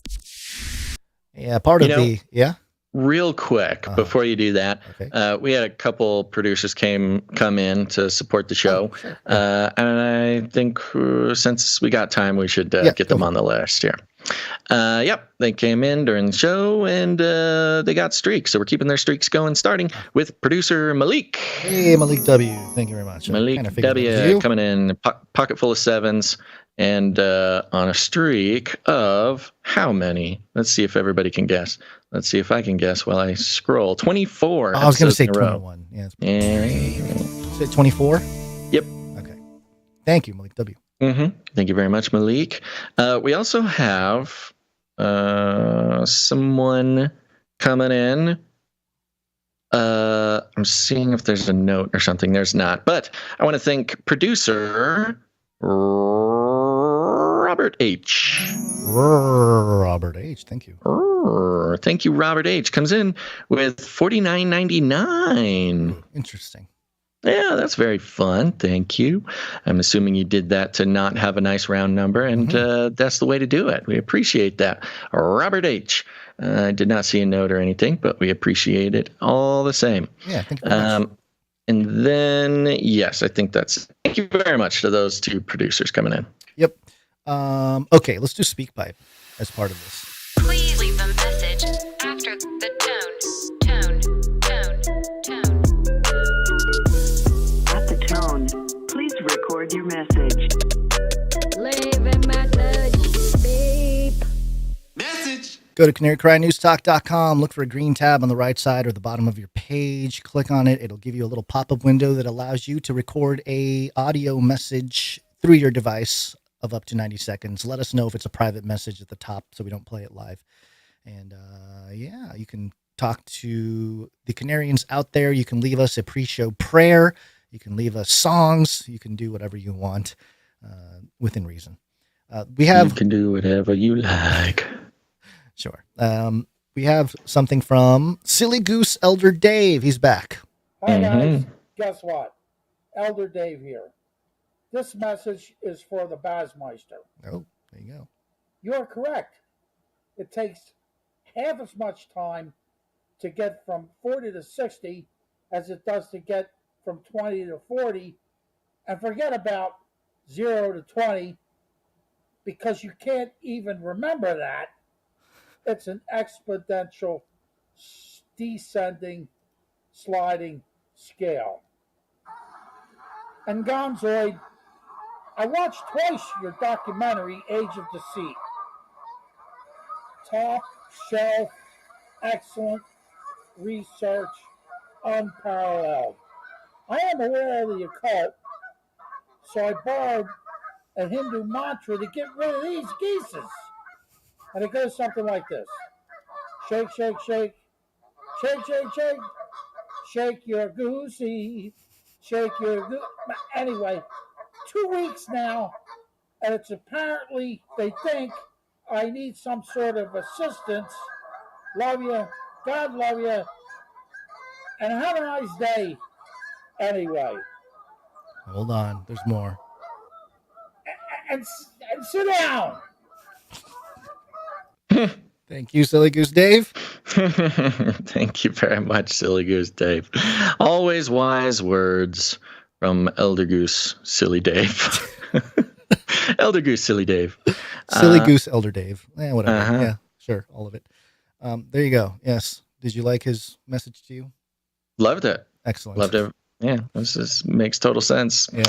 Although it didn't include CERN or wormholes or anything, so I'm not sure if it's veracity. But I'm glad that he empathizes with the struggle. Yeah. All right. Thank you very much for that. Okay, we're going to thank some people for their art. Actually, I think it's only one piece of art. We don't have any audio today. One art, please. And it's from Sir Dove. One art, please, from Dove. Let me make sure that I have that up on the thing. Oh, I guess I don't have it up on the thing. He has a note here, and the note states, "Peace. For today's artwork, I did another potential sticker design for one of the world's most beloved fine artists. Hope you guys like it. Keep doing what you can. All keep praying for yins." This is hilarious. This is done in the style of the Harry Potter movies. And we have Marina's Ukrainian School of Witchcraft and Wizardry. Of course, this is in relation to Zelensky wanting to recruit Marina Abramovich to help rebuild the schools, whatever that means. Of course, the artist, the very well-known Western performance artist, and known and celebrated occultist. So Marina's Ukrainian School of Witchcraft and Wizardry, and there she is right in the middle with her witchy fingers extended. She's wearing a purple robe with a little hat that looks like Dumbledore's hat that has a Ukrainian little symbol on it there. It's got the red, got the blue. Her earrings are the derpy Baphomets. The rings on her fingers are the upside down smiley stars. She's pointing her one witchy finger, it's sort of past the camera, with her Harry Potter wand in the other hand, and hanging around her neck is the elusive, hidden in plain sight pyramid with the eyeball inside of it, but the pyramid is a upside down slice of pizza. Of course, referring to her involvement in Pizzagate, allegedly or theorizedly. This is very good. At the top it says canarycry.party, so people know where to go to find more. Perhaps this will show up in your sticker pack. Oh, dear, dear supply drop producers. Thank you so much, Sir Dove, making his... You've got such a beautiful mind, Sir Dove, and I just need to make sure to say that out loud every once in a while. Thank you very much. Yep. Thank you, Sir Dove. We got a microfiction. Microfiction. Microfiction. I didn't see one from Runk Smash. Did you? No. I saw Runk Smash is in the chat today. Oh, maybe he sent one. Well, yeah, sometimes. Let me just check real quick. Hacking the mainframe. Yes, cyber pandemic. Nope, not seeing one there. Let's see. Yeah, nope, not seeing it. I don't think so. So, Stephanus, it's all you, bro.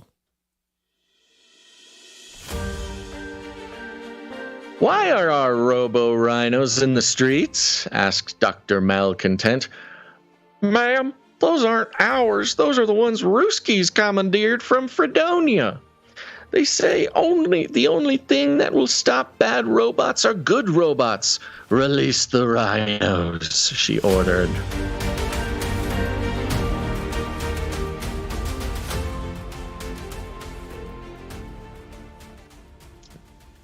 Of course, this is in reference to the Massachusetts wanting to ban gun-wielding robots, in which one of the arguments was the only way to stop bad robots with guns is good robots with guns. Love it. Clown world at its finest. Yep, there you go. Thank you very much to all the producers coming in with their talent. It really does help us build the culture behind the community, and that is actually ammunition within the 5th generation war.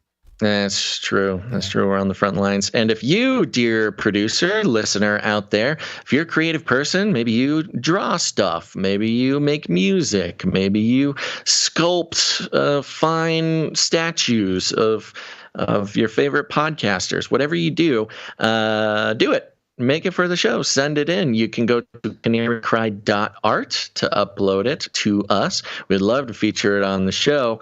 And if you are someone who wants to contribute some articles for us to take a look at, to consider the show, you can do that at canarycry.report. Canarycry.report. Thank you to everyone. And I think let's keep moving. Let's move to the coldest place on earth. I want to move it. I want to move it. Where's my Antarctica? What happened to Antarctica? I want to move it. Move it. Dun, dun, dun, dun, no, no. Antarctica. Dun, Am dun, I losing dun, my mind? What happened? Antarctica. Gotta go to Antarctica. Gotta go to Antarctica. That is the place that will save us because the earth is burning. Gotta find the ice and drink the water and then get the cold. Anywhere. The polar bears are best buddies, and then watch out for Nephilim penguins. Don't. Wow. Yeah, can't find it. I don't know what happened to it. It's weird. Not That's where it normally is. On the soundboard. I know it should be there, but sometimes my fingers can slip and whole folders can be deleted on accident. So I can't believe it. I don't believe it. Yeah, I'm going through the entire list of folders of all my jingles once again, just to make sure that I'm not crazy. And I don't see it. Maybe a slip of the clicker finger dragged and dropped it into another folder. Maybe. That's the thing Doesn't about really Antarctica. Way, but I can delete it. I can't delete it on accident. That's okay. a thing. So. Well, that's a bummer. You want to check the trash can? Oh, here it is. So in Discovery Antarctica. Weird. Antarctica. Climate crisis. Penguins.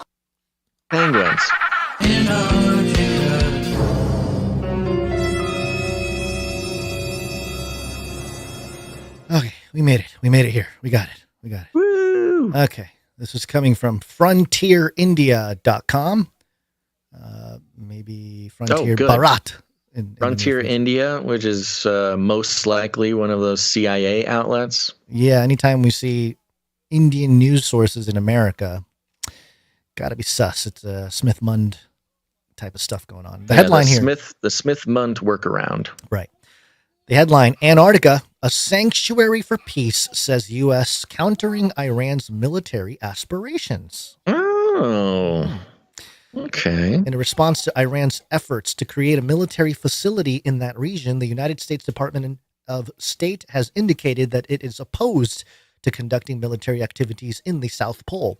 During a press conference, military. What do you mean by military, quote unquote? Mm-hmm. During a press conference on October 2nd, the spokesperson for the department, Matthew Miller, said that the Antarctic continent must remain a haven for peaceful exploration and scientific research, and that the U.S. remains committed to the Antarctic Treaty of 1959, which explicitly prohibits the establishment of military bases in Antarctica.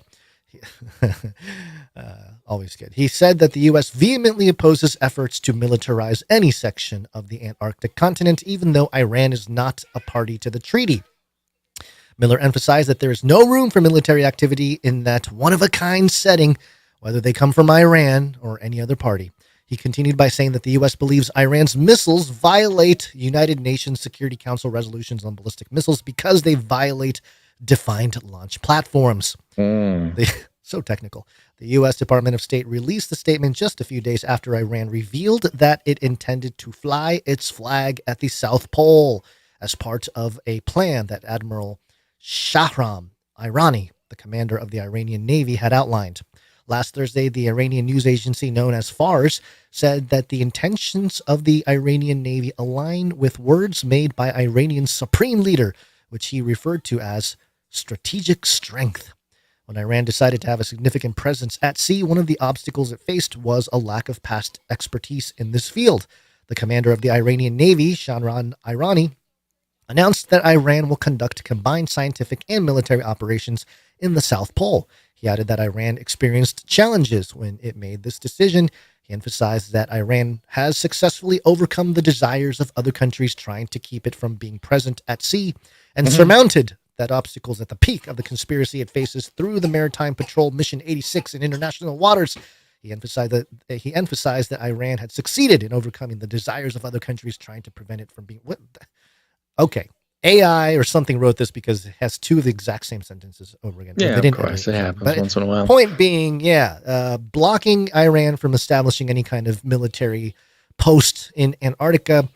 Meanwhile, the weaponization of Antarctica is more of a fifth-gen dimension of warfare, not the it's a big third part of it. or fourth, maybe in the context of the treaty. So interesting to apply the treaty. This has an interesting connection to the what we heard described as the rule of law liberal world order, which is what the whole world moved into at the sort of behest or instruction of the United States after World War II, where it was like, okay, no longer are we, fighting feudalistic wars to take land from one another. No, we all have rules and we're all going to follow the rules, and you're going to follow the rules because we have nukes. And we, this sort of illusion of a civilized way for the world to work that ultimately just benefits the United States and the West more than anybody, but everybody can have a chance. If you follow the rules, your country, maybe will give you loans that you'll never be able to pay back. And maybe we can, leverage your citizens as sort of a slave class. And your resources. Yeah, exactly. It's all ours, and just follow the rules, and maybe your leaders will get bribed by the U.S. and somebody can make some money. And they'll pull the rug out from under you if you disobey. Right, and we won't be blamed for it. Start a coup or do whatever, which Iran has been a victim of many times actually now. But it's this liberal world rules-based order that is sort of most explicitly exemplified in Antarctica, because every country wants to do testing. Every country wants to put weapons. Every country wants, it's the last sort of frontier for nation states to have some ops going on. Lots of, pretty much all the big players have something going on down there. And Iran very much considers itself one of the big players, and of course has aligned itself with Russia in the current breaking of the rules-based liberal world order. But this, the U.S.'s response of like, hey, no, it's for peace, it's for science, it's not for war, is kind of the lie. It's the sort of proto or Platonic ideal of the virtue, like the virtue signaling deception that is the entire liberal world order, rules-based world order. And what we've seen over the whole Ukraine war is on all sides, everybody freaking out. I mean, that's what Biden made several speeches about it, how Russia doing what they're doing is, breaking tradition. It's breaking the liberal rules-based order, and we will exclude them. They're on timeout. They're going to detention because we're civilized, and this is the liberal world order. This is how it works, and we're the boss. And the whole argument sort of broke down over the past 2 years because of the Ukraine war, people questioning the whole idea, mainly because we've seen that it's all just kind of been an illusion. It's not real. It's not objective. It's just sort of, we've been under the spell of this idea because of the resources put into enforcing it by the U.S. And everybody had been too afraid to go against it up until Russia invaded Ukraine. So this is kind of similar in that it's Iran sort of making the same protest about the system as Russia did in their actions against Ukraine. So like Russia is to Ukraine, as it kind of feels like Iran is to Antarctica, which means they will do every possible thing to make sure Iran doesn't step foot in Antarctica, including starting a proxy war, maybe with the Nephilim penguins, who knows? Yeah, I was just pulling up the actual treaty. I'm taking a look at the language in there, just freshen up on it. It's kind of long, so I won't go through it here. But yeah, it is interesting because it talks about how, the only thing that can be done there is exclusively for peaceful purposes and shall not become the scene or object of international discord. Mm-hmm. So, yeah, I mean, meanwhile, we're setting off nuclear tests and blaming it on climate change. Yeah, exactly. Right.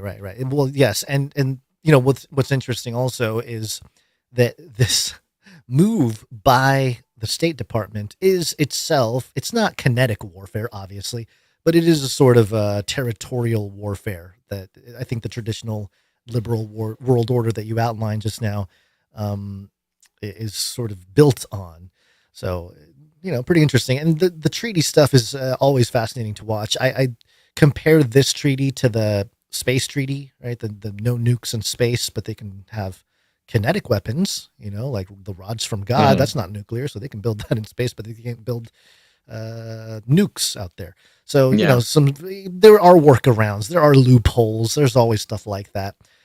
But the sort of public,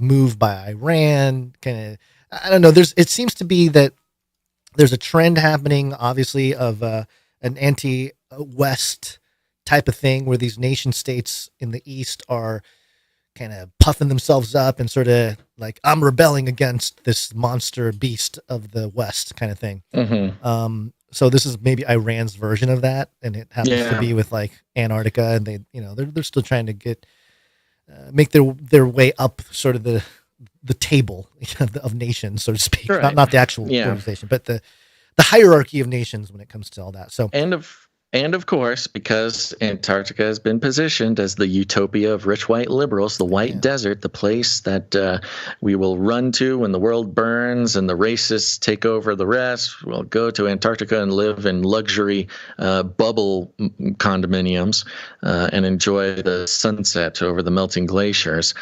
There will inherently be unstoppable support from, the upper class, rich white liberals in the United States who have an inner need, a requirement to signal their virtue, be on the right side of history, and defend Antarctica, of course, for their own benefit in the future. If we wanted to scam the world, Basil, you and I can create a preserve Antarctica, or like I'm trying to think of a word that has sanctuary and Antarctica together. Sanctarctica. Sanctarctica? I don't know. And Sanctuarctica. And Antarctictuary. Yeah, these are all very clever. We're just like trying to. We'll definitely catch on. We're just trying to funnel the trillions of dollars coming in for a green ESG stuff, and getting in the way of that flood of money coming. Basil, we got to. Give us the money. Give us the money, government. I kid. So there you go. I mean, yes, this is the kind of news that we don't hear about in American news mostly, and that's why we're hearing it from Frontier India. So. Yeah, Intel wants to keep it maybe on the down low. Nice CIA op going on here. Okay, thanks everybody for tuning in to this episode of Canary Cry News Talk. Thank you to all of our producers. You warm our hearts and you warm our microwave burritos. You warm Gonza's children by paying for the heat, and warm our nanobot chips by keeping this show going. We really appreciate it. Everybody keep us posted if you end up getting Marburg virus or Ebola or something, or zombies start walking the streets. That will be very important to have some boots on the ground reports of that. Thank you to our artists, of course, but we also have producers who come in, they support the show with their time, and it is incredible, starting with the Clippies. Clipping all those videos. Thanks. We're going to go check out the Canary Cry Clips channel. Canary Cry Clips on YouTube and Odyssey. You got a bunch of clips of this show, little small bite-sized pieces. It's wonderful. And the Clippies are the one that make it happen. So thank you very much, the Clippies. And it's only possible because of the timestampers. Timestamp, it's hard work. Timestamp. Yes, the timestampers, it's very meaningful to us, goes into so much of our back-end processes, and we love them. And they are brave, and they are strong. And for episode 672, it was producer Morgan E. with the hat trick on the timestamps. Yeah, Thank you, I see Morgan E. coming in and giving Jay Bouncerson a little break there, so appreciate it. Getting to work. Thank you so much. Thank you to Jam for the links. Thank you to Clank for clanking. Thank you to everybody who sent in links to canarycry.report. And other than that, folks, share the show. Share it with your friends. Share it with your family. Share it with your friends' family, your family's friends. Share it with your mom, your mom's dog, your dog's mom. Those dogs' moms.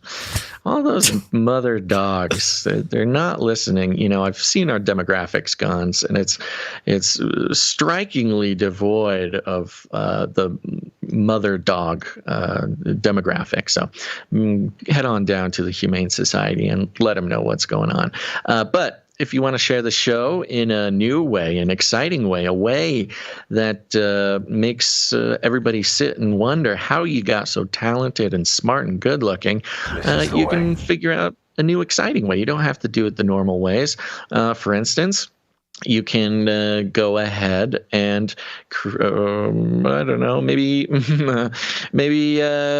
go buy some bananas. Go to the store. We all know my love of green bananas. And I want you to bring a piece of cardboard and a stick and maybe some spray paint or something, and make yourself a sign, because we all need to stand up finally against the powers that be that are trying to control the shape of our bananas. That is unnecessary, to say the least, but is a signal from the top that they want to control every little bit of our lives, including the angle of the banana as a fruit that has already been subject to so much New World Order chicanery, the GMOs, the breeding of the perfect banana, the economic slavery of developing countries that rely on banana guys to make the tax money flow, baby. They don't call it a banana republic for nothing. So it's time for us to stand up and put our foot down in probably the most important topic of our generation, which is the bendy banana regulation. As we know, they want to deregulate the bananas. And right now, you might think that I'm in support of deregulating the bananas. But as you know, they are using this as an excuse to allow more deregulation. They want those bananas not just to be the perfect curvature, the perfect length, but they also want it to have eyeballs and legs and wills and minds and emotions and rights. And that's the thing, folks. Fight against banana rights, because they want to replace us. They want to replace us with a fruit that they can control. And those bananas, they are just happy to be alive. And not that we're against bananas. No banana is illegal. But this is part of a grander scheme to reshape the world in their sick, twisted, occultic, authoritarian ways. And these bananas, we must let them grow. We must let them grow, but we must not let them grow weary. So get those bananas, plug in some earphones to the bananas, stick those earphones in your ears, and listen to what the banana has to say. And when you do that, you will hear very clearly, loud and clear, almost like an emergency alert system coming through the airwaves, Canary Cry News Talk, the most important podcast for the future of bananas and thus the world. That's just one way to do it. You don't have to do it that way, but you can do it any way you like. We call it rattling cages, and all you got to do is walk right up to them, grab them by the cage, and then you shake it. The end of the world occurred pretty much as we had predicted. I want to shake things up, stir up some controversy, rattle a few cages. Hey, stop that! You'll never silence me. I'm the last angry man, a crusader for the little guy. Leave the bird alone. Never. Rattle a few cages. Rattle a few cages. The human race will have every opportunity to improve. And if they don't? Ask Noah. That's right. Just ask Noah. Cody, you got any last words? Cody's got something to say for sure. I was going to say we should make a collection of Bendy Banana NFTs, and we can sell that thing out, man. We just target that UK crowd. Yeah. Yeah. Don't you know NFTs are dead, Gons? They're dead. This is when you do it, man. When everyone This is the thinks time. it's dead. Mint the low. Mint the imperfect bananas. Yeah, mint those valueless JPEGs, and someday it will carry us on to our prosperous future. You heard it here first, folks. So, just a reminder, go ahead, leave a rating and a review. Oh, I forgot to talk about this. I'll talk about it more. But here's the thing, folks. If you leave a rating and a review on Apple Podcasts, take a screenshot of it. Send that screenshot to canarycrysupply.com. If you've already left a review, that's okay. Go update your review. Screenshot it. Email it to canarycrysupply.com.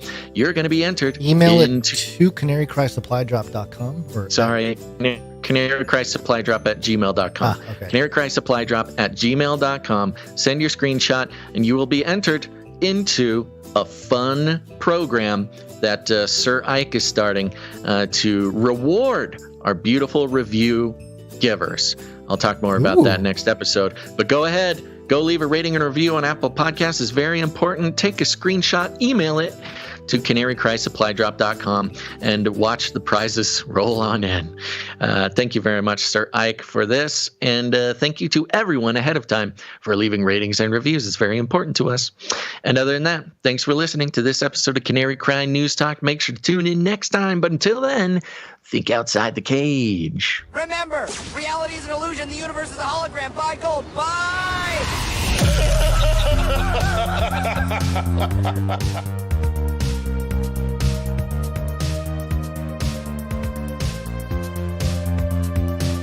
Armageddon's on the way.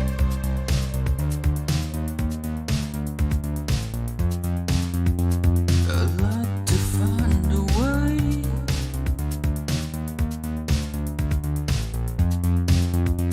to keep evil away.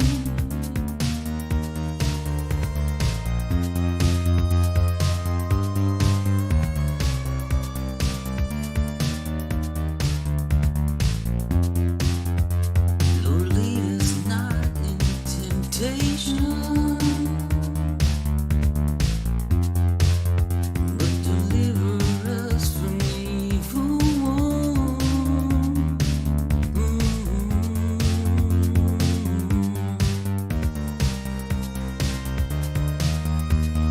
Yours is the power,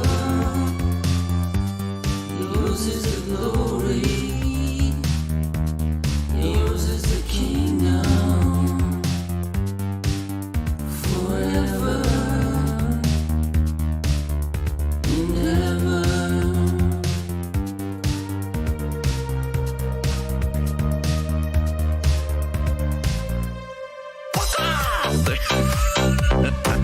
And a resounding baka flies through the air across the world.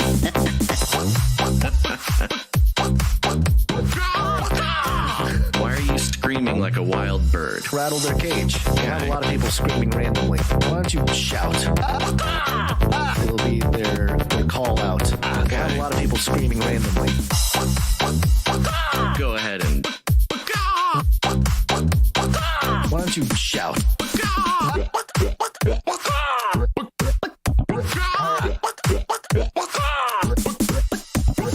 Why are you screaming like a wild bird? Thirsty for more news and analysis, not controlled by corporate media advertisers? Then try the all-new CCNT Energy Shots. Collect all 33 flavors. CCNT 500. Taste that is out of this world. Burning basil, one sip and you're dreaming. Clippy Flippy. Take back your favorite flavor. Propaganda rooster, a toast to your comrades in farms.